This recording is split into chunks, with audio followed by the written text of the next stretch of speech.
I spotted Sam, a neighbor of mine, in a nearby coffee shop. The place was crowded, so I approached him because we knew each other.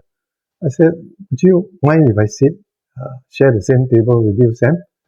He said, "Sure, go ahead." So I asked him, I said, "I haven't seen you for about more than a year. Where have you gone to?" Then he started to relate his story.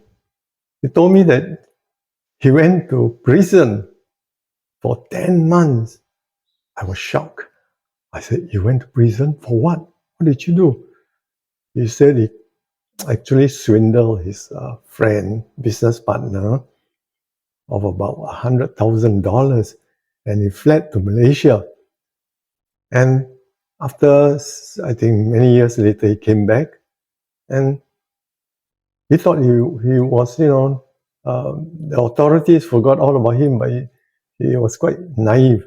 They arrested him at the Causeway, and they charged him for embezzlement or cheating and put him in prison. But because of good behavior, he told me, he was released after 10 months. So I asked him, "How is life like in prison? It'd be very interesting if you can tell me. I buy you another coffee." So he was quite an amusing guy and very chatty. So he related the whole story to me. He said he was quite plump, but when he went to the prison, he lost a lot of weight, about 10 kilogram of weight. I asked him why the food wasn't good. He said the food was good, but it was repetitive. Every day, rice, tofu, you know, um, the bean sprout tauge, all the cheap protein. So he got so tired and he didn't eat much. And after 10 months, he lost 10 kilo. And that's what happened to the other prisoners too, he told me.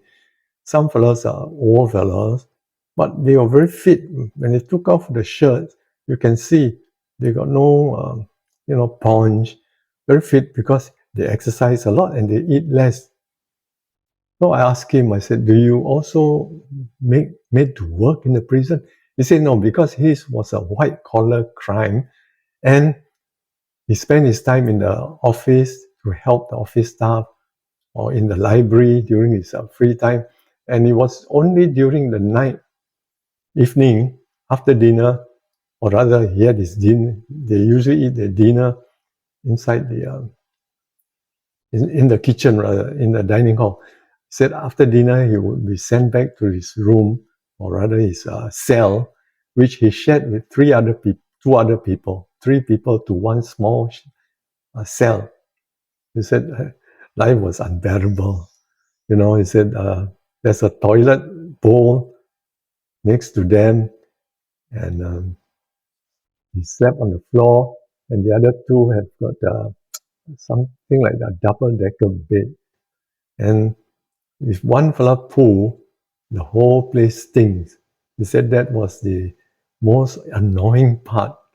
Other than that, he said he kind of doesn't mind. Healthy lifestyle, enjoy himself. So we finished the conversation. And then I said, "I'm so sorry to hear about your case." Then I slipped a $50 note into his pocket. I said, "This is for you, Sam. I don't have much, but take it from me. Thank you so much. I hope to see you again soon."